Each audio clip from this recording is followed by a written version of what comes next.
Thank you all. Thank you for course. having me here, PMX's team.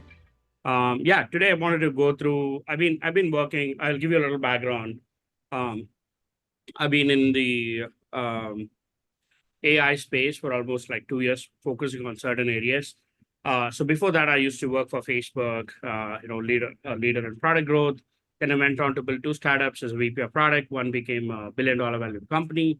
Another was successfully exited. So I came out and then I started investments and advisory. So I have like 12 plus companies in the AI space that I've invested in advising. Some of them have crossed their 10 million ARR, and that's growing, and that portfolio is growing. I'm also building a startup myself in the AI SaaS space for influencer marketing and B2B. So that's something that the product is in beta right now and is getting launched soon. So with all that experience in building AI product and also helping these startups grow, I learned a few things. So just wanted to bring that up today, and less of a framework, more of guidelines of what I've learned over this time. Just want to share that as well. Is that okay if I jump into it? Is the streaming started? Yes, of course. Please dive in. Oh, okay, cool, awesome. So let me share my screen while you in the slide mode. Okay, can everyone see my screen? Yes, you can see your screen. Yeah, since we are talking product PM exercises, I've been coaching as a coach for them for 5+ companies, and able to help more people there. So again, thank you, PMXI's team, Bajan and the team to have me here for the session. What I want to go through is I would call it a set of principles or framework to help us even get started, right? It's easy to get started and then go build things, and then you realize, oh, these are the things that are wrong. So from the mistakes I made and the startups that I saw that made, I've collected certain principles, and then I'm going to share that here so that people can also take away from that. Okay. So what I'm going to do is I'm going to walk through 15 slides roughly, and then after that we can have Q&A questions. Happy to share a lot more about this area. So the first thing I realized is every PM in 2024 should be an AI PM. There's no more like this AI PM thing. AI is become like it's no more a niche technology. It's like it's getting present everywhere. More and more use cases are being solved. It is also replacing a whole lot of knowledge jobs and all that stuff. So at this point, AI fluency has to be there. I mean, we're also hiring PMs in our startups and also in the company that I'm building right now. We don't see what background they come from. We bring them in, we train them in, we get them, as long as they're interested, excited, and and they're able to learn and adapt, we're able to do that. So that's the first thing, right? The mindset has to change. It's not like AI PMs and other PMs. It's no more going to be that line. Every PM should think about how do you use AI to make their customers' life better. The second, as part of that, is embrace that mindset, right? It's not about adding AI features. I added a few AI feature, and then that's great. Like now I've become an AI PM. Now, how do you really deeply think about the user's product experiences, and then look at it from the AI lens? What can be adopted? What can be changed? What can be 10x? So understand that. So that's, I think, like the first principle I would say. The second thing is I've having helped these 12+ companies and also other things, have been continuously monitoring it. The product fundamentals remains the same, right? But the stakes are getting higher and higher, right? Because with AI, you can move faster, quicker, have higher impact.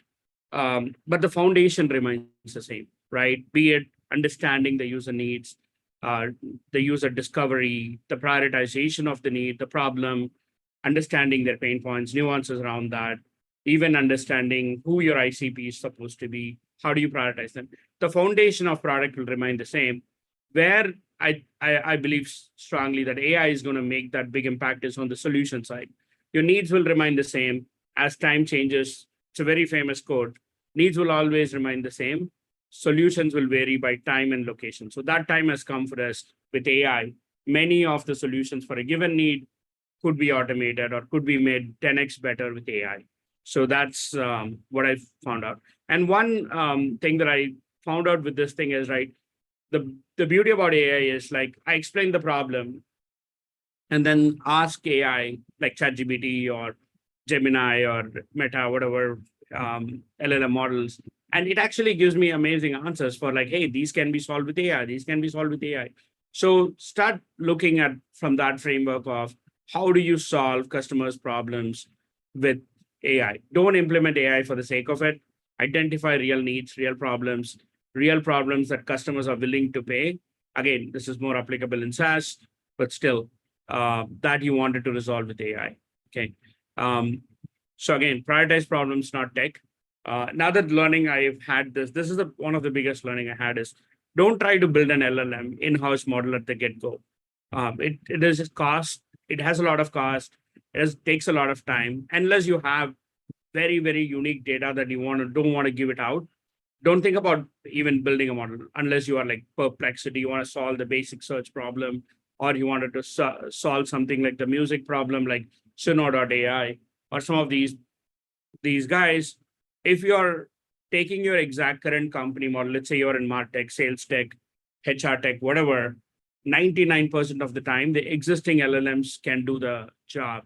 Of course, there's concerns over security and other things we'll address, but don't think about going and trying to build a complete model. Yes, you can do it, only if you see unique advantages there. And also like data that can't be exposed. Let's say you're in healthcare, you have very unique data that nobody has exposure to. Those are things that you can consider about building your own LLM models.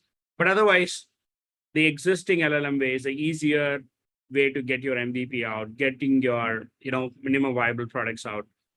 So start with the existing public LLMs. I would also advise the product managers to really go deep in prompt engineering to see what AI can solve, what it cannot solve, and then try to productize that. So take a need, see if the LLM can really solve it, and then try to see how you can productize it, right? So, and then the second thing is, so there's all of these products have certain capabilities, right? In terms of text, image, video, and all that.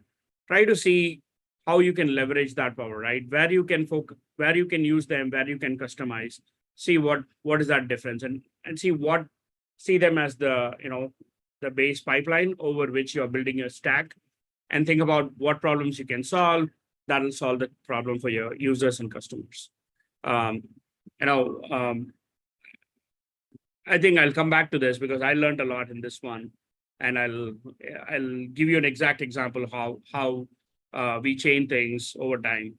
The third thing is, again, it's not about the features. Again, it's about the transformation, right? Nobody wants to see, okay, that's an incremental feature added. Okay, fine. Everybody wants to see the wow factor. Now that the magic is out, the APIs are open to use. How can you create the wow factor, right? Again, it is all moving from, if in the SaaS world, if you look at it, it is moving from, hey, I will automate things for you, and you still have to log in, you still have to provide everything, to something called the Copilot. AI will empower you, enable you to better send emails, better reach out, better handle calls, better train you, to autopilot, where at some point, the CMOs can decide, do we even need that job and role and all that, right?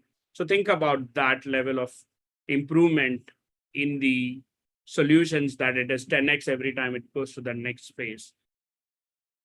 Again, don't think about it as like, oh, I added these things now and I bought a domain.ai. Now my company is an AI company. That doesn't work like that, right? You want to fundamentally see the problem and see how best you can solve it without a lot of human intervention, and create that wow factor. Wow, this is something that I've not seen before. That opportunity is there before us.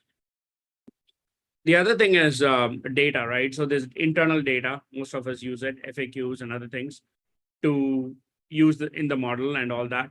So make sure you clean up the data, you use your data more effectively.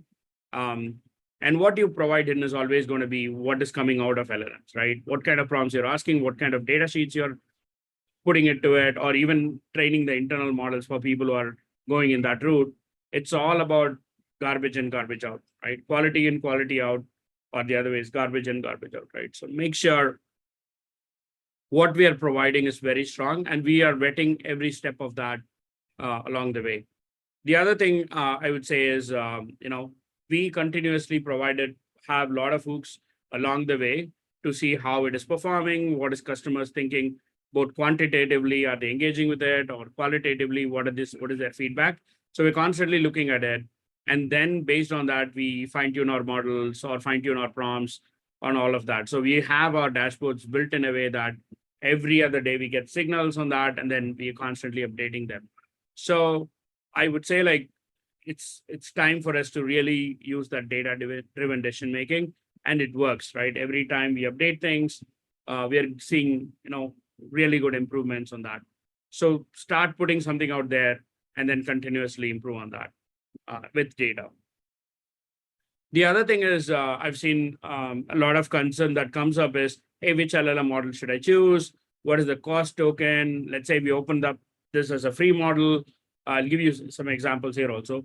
What would the token cost be? How will, let's say our freemium users, or like the free users, can they eat up all the tokens, and will we end up, losing the budget and things like that? I would say, too early to think about cost optimization and things like, hey, should I send one prompt and should I send multiple prompts and optimize for the cost, right? These kind of problems should not be on the top of mind at the first. Let's get the best experience for the user. Once we get that scale, you can automatically solve that cost problem, right? And also, a lot of people are adding, extra features like monetization or send your token. We will charge on your token so that we don't pay the cost and things like that. Too early, right? ChatGPT 3.5 offers you, let's say 1 million tokens for 3,500 or something like that, right? So I'm not exactly sure of the number, but it's very, very low. So don't think too much about the token cost optimization or other LLM costs that might be incurred at the very beginning of building your AI products. So nail the value proposition very, really strong, right? Make sure that you are giving that wow experience. And then you can always, when the scale happens, when more customers adopt, that's actually a good problem to have. Then you can go in and make them, share their own token or charge for, number of usage and things like that. You can add those layers later, right? Too early to even think about, at least most PMs when they're starting, too early to think about the optimization problem when you should be focusing heads down on user value problem. The other thing is, I've also seen this problem come to us multiple times, is we should continuously experiment, but you should also build an architecture that's flexible for experimentation. What do I mean by that? Is, right, these models change. We also can choose different LLMs and all that. So when, for example, keep your prompt engineering not deep inside the code. So make it work with, multiple agents. There are also multiple tools out there that you can use, which can easily help you, decide your LLM level, security level, and all that. It can obscure that from the deep code integrations you have. So it doesn't require every time to change a prompt. You have to go deploy, change things in production and things like that. So make sure that you are creating an architecture that's flexible and agile, so you can quickly change things and see results immediately. Not hard code things into the code and later it's very hard to change things, and not, the flexibility of architecture is very, very important. The other thing is, I've also seen this. A lot of people in conversations, they'll be like, hey, let's use LangChain, let's use fine tuning, let's use this, let's use that. That's a new thing, right? A lot of people run behind the latest new hype. Let's not get into it. Understand what's the fundamental. What does it solve? Does it really solve my use case? And many times you don't even need to do that. Like simple prompt engineering plus some amount of data can solve it. And maybe that data doesn't have to be that secure. So think about what is the value that these technologies bringing, or these architectures are bringing, or frameworks, and then apply them accordingly, more than just, hey, everybody's moving into that model. I also want to move into that model, right?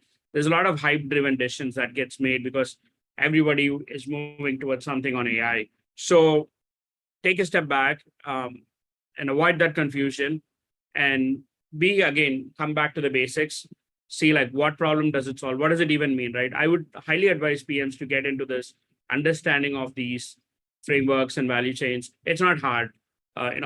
Maybe a couple of days, you'll get all these foundational architectures and frameworks clear. And more importantly, how it can be used, what is the cost involved, what is the scalability, and things like that should be learned or could be learned easily. That's what I would say. And then the other one is, this is what I'm looking at, a lot of products that are using AI is they're creating amazing UI, UX. Because remember, it's going to be very new for your users, customers, and all that. And there is no one unique standard of UX for AI that has been put out there yet. Things will evolve, and obviously those things will come out. But try to make it super awesome in terms of UI, UX, and intuitive for them to use the model. When you use, let's say, autopilot mode, they need to know that they are in autopilot mode. AI will do the response, or AI will do the work automatically, or let's say the AI is in copilot mode where the AI is just suggesting things, not actually acting on things like that. Make it very, very intuitive and easy for users to understand.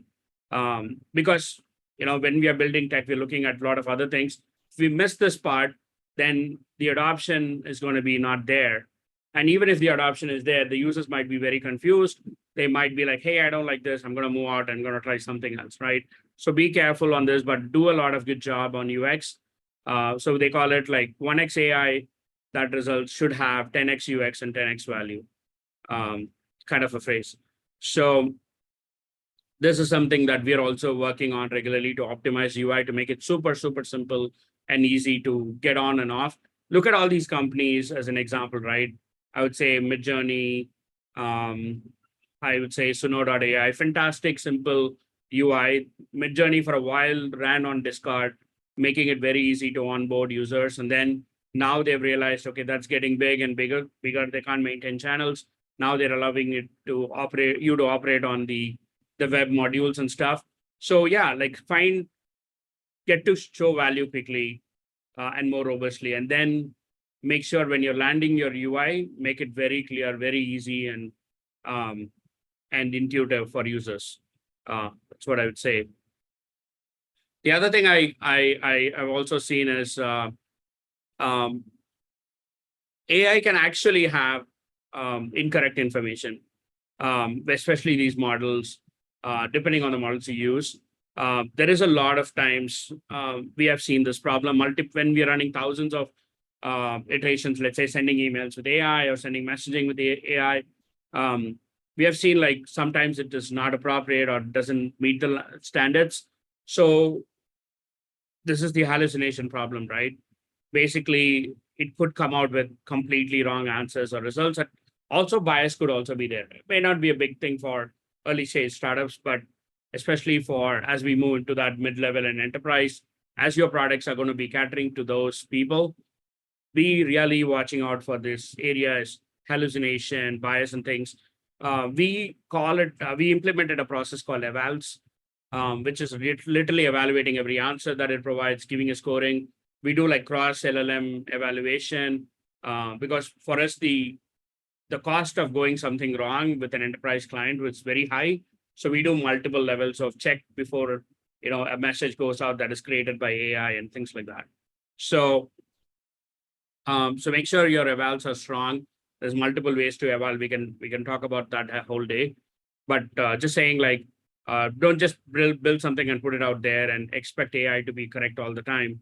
It could hallucinate. It can have bias. It can have customers might not like the tone and voice and all that. So make sure that you're constantly looking at it and improving. That comes to my next point, which is what this is. We have iterated on our prompt itself in one of the projects. I mean, at least like 15 times. We have updated things have come out, but then again, we go back and iterate and learn.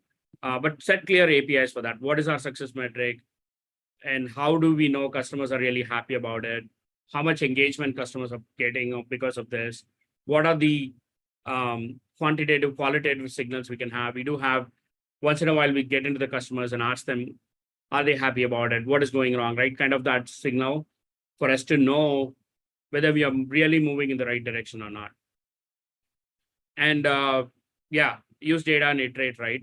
This is I don't think AI products have like a done timeline. You just have to get in, start building and iterate continuously, and then get it to the next high standard that you can provide as value. So the other one I've also seen is we have done this mistake ourselves, where we have said, okay, we have put on all the evals. Now things will be fine. But even then we had, multiple issues and things brought up. So don't overlook the importance of like having some humans or multiple humans in the loop as you're testing it, validating it, also making critical decision of should we launch this AI right now, or should we launch this feature right now? Or does it have to go through more human testing, more human judgment? One thing I would say for product managers is to go be very, very closely with the data team and work on a regular basis. So rather than, hey, I gave you this task and then you're doing it and then I'm away, be very close, see what prompts they're using and things like that. So I would say that is also will help you avoid some areas that could go wrong. So I think I ran really quick, but there's a lot of stories here which I can discuss as we get questions. So I firmly believe this is not the only stage AI is going to be. It's going to change faster and faster. Moore's law is going to come faster at us. So a lot more models will be released. Voice is going to come soon. Video will be even more better. So a lot of things are going to change. But then it is for sure AI is going to power and lead the way. So one, if people have not started in this path or not even thought about it, product managers, especially, I believe that's the audience here, definitely think about it. Get your hand in there, play with things, launch simple features with AI, understand and learn. And then I also think there are a lot of changes that are happening. Maybe what was not possible in the first versions of GPT is now possible. And now that's going to be, expect that is going to be 10x better in the next 1 year or something like that, right? Everybody's competing for that. So think of that vision as you're building it. Okay, of course, you can't build those features right now, but at least think about it. Okay, in 1 year, this is going to happen. In 2 years, that's going to happen. At some point, like for example, let's say you're a startup focusing in the travel space. At some point, there's going to be a Gemini on top of Google Maps, right? As you type things, it'll seamlessly tell you, help you build an itinerary, book things for you and all that. So expect those improvements to happen. Definitely challenge. Don't be constrained to in what you only see right now. There's a lot to come from at least what we have seen. And there's going to be a lot, of groundbreaking products that you can build on top. So continuously learn and be curious. That's what my final note is. I can go into, literally talking about frameworks and other things, but I'm not going to do that today. Just want to stay with the principles at this point. And again, I'm going to pause here to get into question mode. I know I was given 20 minutes. I believe I've taken a little longer, but that's okay. So thank you all for the time.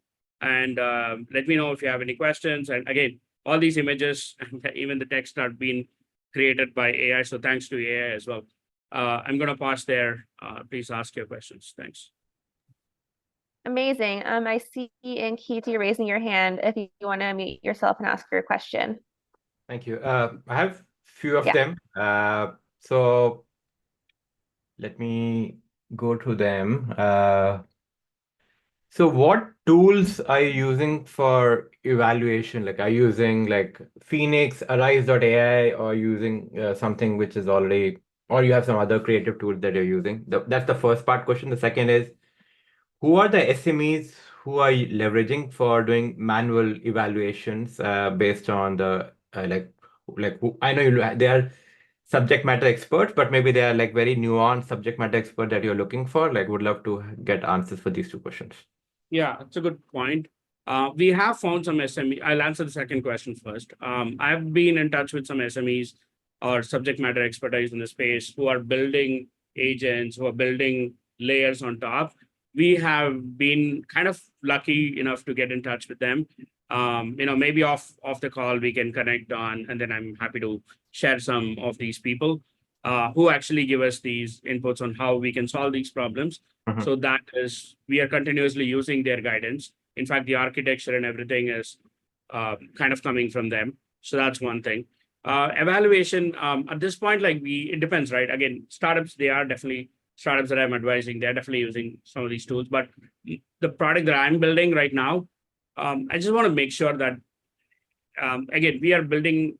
What we have done mostly is at this point is cross LLM evaluation, which is like we have Gemini and GPT, and then when GPT, let's say we have a module where the marketer can easily reach out to influencers. That's the product I'm building on, and prospect them and make them help them promote their product and things like that. So we build complete tools on that. And right now, both the sides, we're evaluating what answer is generated. And again, it's in beta stage right now. So we are using like cross-model evaluation. So this message, what does the other GPT think about it? Or like we also have access to Meta and public APIs as well. So that's what we are doing at this point. We are considering some tools as we scale. This is what the product that I'm building. But it has not gone to a point where it is like completely out of hand yet. Got it. So to summarize, I think using LLM as a judge right now, like you have one LLM who's looking at the answers and giving it some metrics. Got it. Okay. I have many more questions, but yeah, I'll let other people go first and then I'll come back to that. Thank you. Thanks. Amazing question. Thank you so much. We have a couple other questions. Let's see what we got here. I'm just reading the chat. So are there any other strategies to overcome hallucination? Yeah, again, I just want to make sure that I'm clear here. I don't claim myself as an SME expert in AI or like some of these areas, but what I've talked here is exactly my learnings out of it.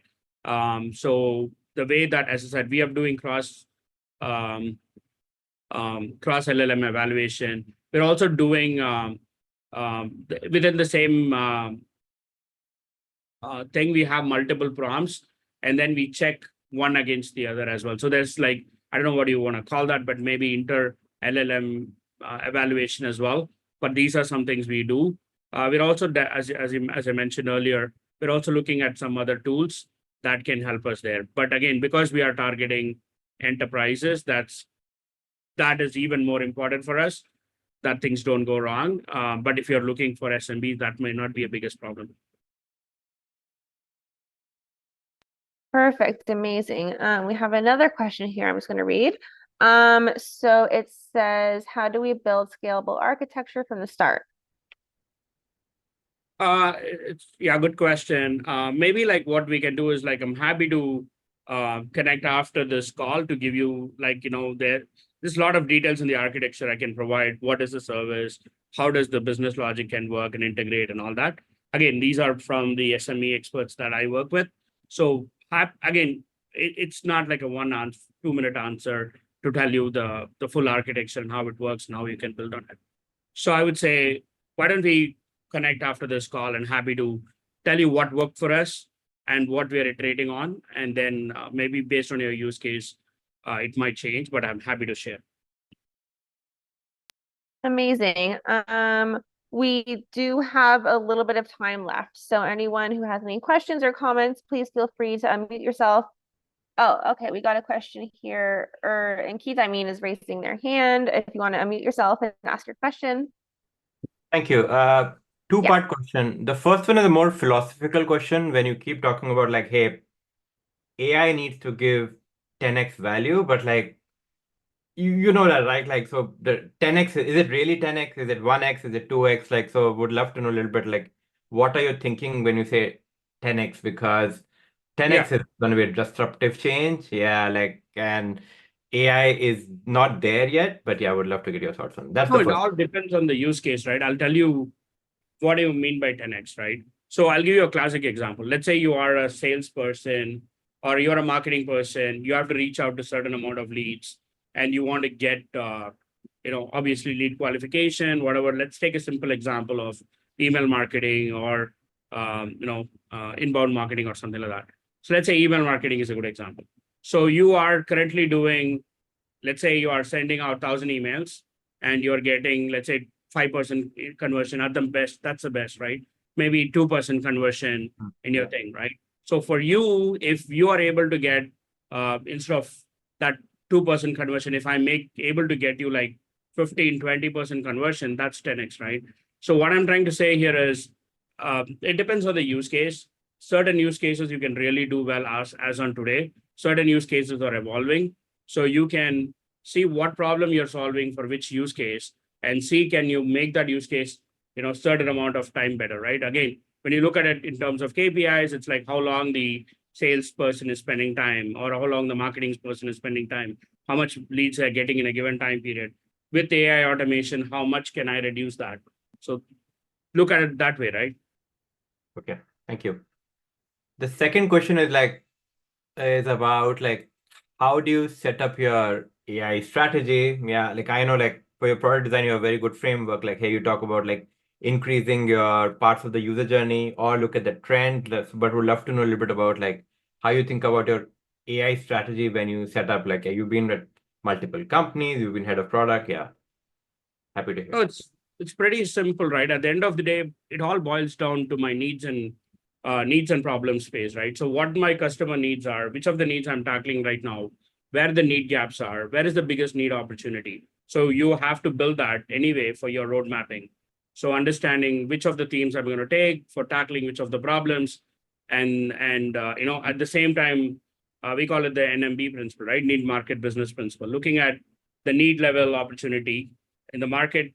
Are other people solving it, or is it crowded? Is it something you can uniquely solve? Is it aligned with the strength, an area that you have, maybe in terms of data value and all that? You look at all that and see where the biggest need opportunities are. And then you look at AI and see hey, where can AI actually really solve problems here in this needs, in this problem space, in this jobs to be done. And then you see, okay, out of all these possible areas I can go, which has the highest impact, which has the certain amount of effort or least effort. So understand that and then pick from there. Okay, here are the 5 areas we can make impact in AI. And then out of this, I'm picking these 3 because that will have the highest impact, highest willingness to pay, high and lower amount of effort. But again, effort is a relative thing.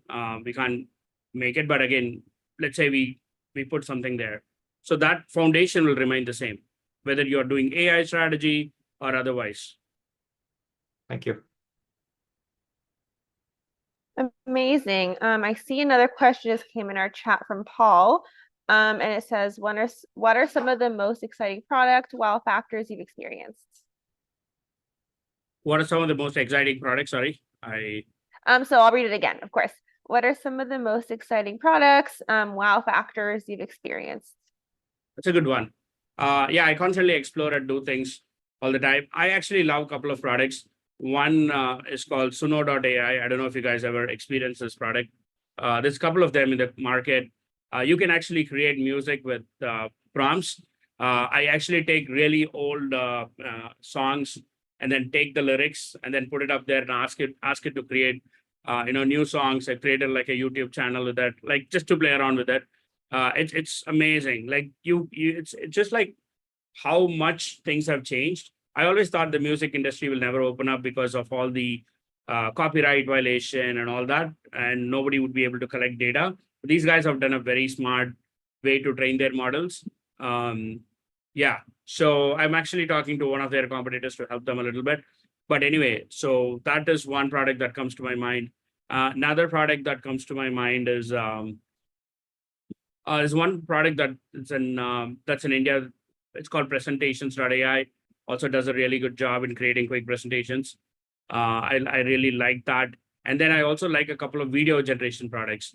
I'm exploring some areas in video. So I found that, what was not possible a year ago, and it took me a lot of ways to edit it and all that, I'm able to generate seamlessly. I'm including companies like Synthesia, which is amazing. Like where it was 2 years ago, I still, had that initial conversation of playing around with their product and then telling them, hey, this is not even working or something, to where they are right now. It's amazing. They change the background and all that. I'm believing like with that kind of product, at some point you'll have, you know, virtual creators who will be creating content and things like that. Because I'm in the creator economy all the time, so I'm thinking about this problem. So yeah, Synthesia, Suno.ai, to name a few. Perfect. So we still have a few minutes left. If anyone wants to comment a question or unmute themselves and ask the question, we still have around 20 minutes. One quick question, right? Of course. Yeah, one quick point I want to share is like I actually wanted to do like a full architecture, what you do and all that. Then I realized what mistakes I did, and then I created principles around that, and then I shared it here. So hopefully this is helpful for people to not do the same mistakes as you guys are building it or making it better. Yeah, no, 100%. I really appreciate everything that you shared. It was incredibly helpful. Oh, someone is raising their hand. Let me unmute you. All right, take it away. Hi, Anand. Thanks for your session. Actually, I attended your session at Chennai, I think last year. Hope you remember, you came to Chennai for the product. That's my home place. Yeah, I was there for the PPF event, is it? The product folks event. Yes, exactly. Yeah, that's glad you remember. Okay. My question is, Anand, like nowadays, the new role, like AI product manager, I'm able to see it is emerging. On the other hand, I also see that AI is not something that is unique, but it need to be part of every role. So AI need to be part of every product manager, but not AI product manager. Can you share some lights about this? Yeah, that's actually my first slide. If you look at it. Oh, I'm sorry, just missed it. I think. Sorry. Okay. Yeah. So my first slide itself starts with that opinion that every PM now should be an AI PM. That line is gone where, there's an AI PM and there's other PMs and all that. Everybody who's a product manager should be thinking about how can they solve their customer problems better and effective using AI. Yeah, you're right. Like that line is no more, will be there. It'll be blurry. At some point, it's like saying you have to be a PM for automation. So automation is there every place at every way. So there is no more like automation PM, right? So same thing. At some point, there'll be no AI PM and PM. Everybody will be an AI PM. Makes sense. Yeah. I know it's the initial stages here in at some companies, so they're calling it AI PM and all that. But at some point, everybody has to have that basic way to solve, because you have to remember, right? So there are two terminologies we use for a product person. One is you are the problem owner, which means you own the problem of your users and you prioritize them. Another is you are an enabler of brainstorming solutions or enabler of solutions. So what does that mean? Is at some point when you have to really solve for some of these problems, you have to bring in a really good solution, or at least be creative enough to do that along with the other team members. So obviously the biggest tech disruption that's happening during our time is AI, right? So you have to be really knowing some of that to bring that to your, to benefit your customers.